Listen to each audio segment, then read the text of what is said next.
नमस्कार, मैं नीरज कुमार आप सभी के यूट्यूब चैनल भूमि जानकार अमीन में स्वागत करता हूं। आज हम आप लोगों को बताएंगे एक बहुत ही प्रमुख टॉपिक दाखिल खारिज रिजेक्ट के बारे में कि बहुत सारे लोगों का दाखिल खारिज होता है, रिजेक्ट हो जाता है हल्का कर्मचारी द्वारा, उसके सीओ द्वारा। उसके बाद DCLR के यहाँ जाना पड़ता है अपील में, वहाँ पे हज़ारों की मात्रा में फ़ी देना पड़ता है DCLR को, वकील को,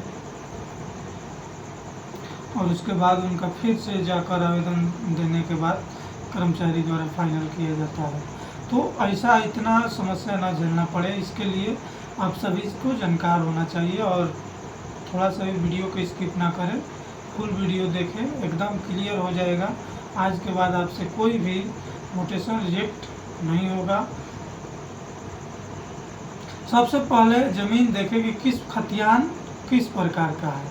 अगर कैडेशनल खतियान है तो कैडेशनल, या रिविजनल है तो रिविजनल। देख ले कि रैयती भूमि है कि नहीं। रैयती भूमि मतलब किसान किसी रैयत का नाम होना चाहिए, किसी व्यक्ति का नाम होना चाहिए, जमींदार का नाम या बिहार सरकार का नाम नहीं होना चाहिए।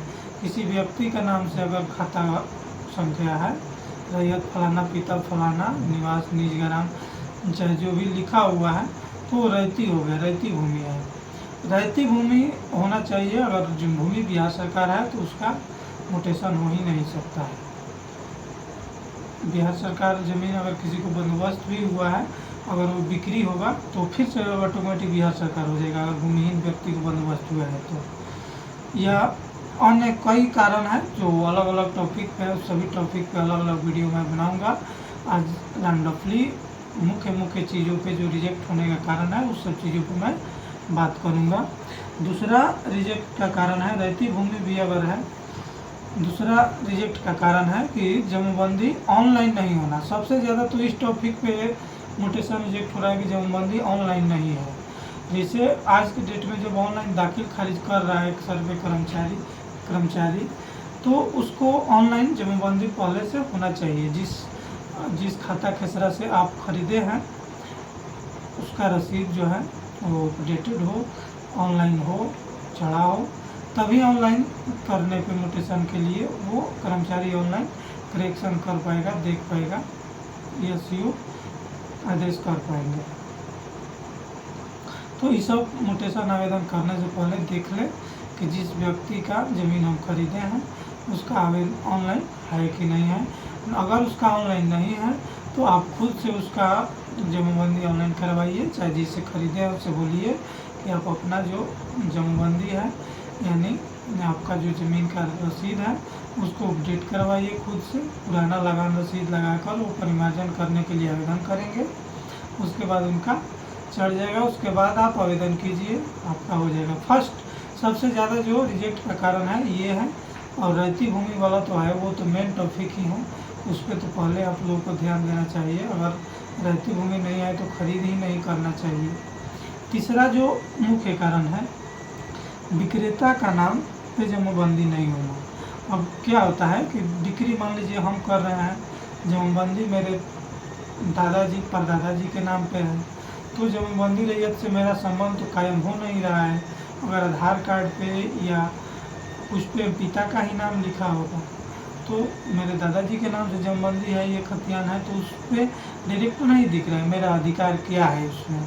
तो ये ऐसा भी बहुत सारा रिजेक्ट हो रहा है, क्योंकि उसमें आप ये नहीं साबित कर पा रहे हैं। लिख दीजिए एक लाइन कि हाँ नाती हैं, लेकिन नाती हैं कि नहीं ये कैसे साबित होगा।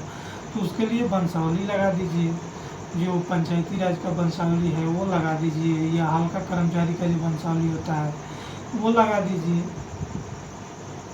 ताकि जमाबंदी रैयत से आपका संबंध स्थापित हो जाए कि आप कितने शेयर के मालिक हैं या उनके वंशज हैं। उसके अलावा बहुत सारे में ये रिजेक्ट कर दिया जाता है, ये रीजन देकर कि परिकरणों में सहमति नहीं है, सहमति नहीं दिया गया है। तो एक चीज़ का ये भी ध्यान रखें कि ज़मीन खरीदते वक्त जिससे खरीद रहे हैं उसके सभी परिकरणों का सहमति होना चाहिए, और नहीं भी है तो बंटवारा का पहले से भी लिखित कागजात होना चाहिए।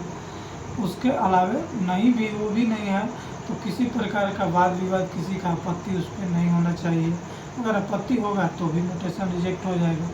और कुछ ये भी देखा गया है धांधली की वजह से कि जानबूझ के लोग नोटेशन रिजेक्ट कर देते हैं कि सहमति नहीं है, लेकिन आप अपने तरफ से हर चीज़ सही हो।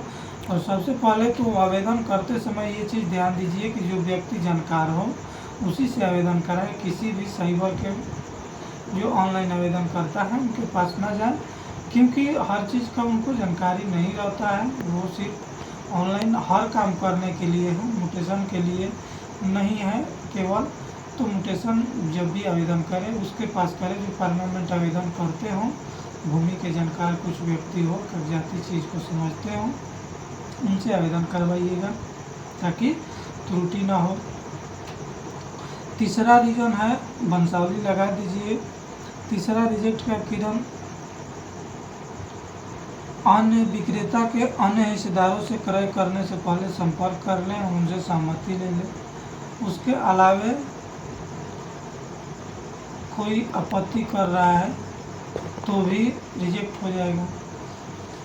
किस प्रकार से, मान लीजिए उसके अलावे अन्य टॉपिक भी हैं जिस पे म्यूटेशन रिजेक्ट होता है, जैसे आपका दखल नहीं होना। दाखिल खारिज होने के लिए सबसे प्रमुख पॉइंट में से एक पॉइंट है कि उस पर आपका दखल होना चाहिए। दखल होगा तभी ना आप सरकार के लगान दीजिएगा, लगाने के लिए ना जमाबंदी कायम होता है। तो दखल होना चाहिए आपका। अगर दखल नहीं है तो दाखिल खारिज नहीं होगा। उसके अलावे और टॉपिक है कि अगर किसी प्रकार का सिविल न्यायालय में वाद केस चल रहा हो उस पर भी म्यूटेशन रिजेक्ट हो जाएगा। तो ये प्रमुख डॉक्यूमेंट जो है उस पर म्यूटेशन रिजेक्ट हो जाएगा। या कागजात जो प्रमुख है सही से नहीं फॉर्म भरा गया हो, गलत किया गया हो, लगान रसीद या विक्रेता के नाम से जमाबंदी भी कायम नहीं हो। कई मामला ऐसा होता है कि विक्रेता का जमाबंदी पन्ना ही नहीं है, जमाबंदी पन्ना ही फटा है, उसका जमाबंदी ही नहीं है, विक्रेता बेच दिया, तो उस सब मामला में भी रिजेक्ट होगा। हालांकि हम पहले ही बता चुके हैं कि विक्रेता का नाम पे जमाबंदी ऑनलाइन है कि नहीं, या उसके पूर्वज के नाम पे भी है कि नहीं। अगर पूर्वज के भी नाम पे भी है तो उसको ऑफलाइन भी है तो परिमार्जन करवा दीजिए। अगर ऑनलाइन है तो वंशावली लगवा दीजिए। विक्रेता की जमाबंदी रैयत से संबंध कायम हो जाएगा। उसके बाद म्यूटेशन का रिजेक्ट करने का रीज़न नहीं रहेगा। ये सब चीज़ें प्रमुख चीज़ें हैं जिसके वजह से मैक्सिमम केस रिजेक्ट होते हैं। इसके अलावे छोटे छोटे जो बिंदु हैं उस सब पे मैं एक वीडियो और अलग से बना दूंगा। देखते रहिए आप सभी भूमि जानकारी में। वीडियो को लाइक करें, शेयर करें, सब्सक्राइब करें चैनल को और नोटिफिकेशन बेल आइकन ऑन कर दें कि नोटिफिकेशन मिलता रहे। भूमि संबंधित हर जानकारी के लिए देखते रहिए भूमि जानकारी में। जय हिंद।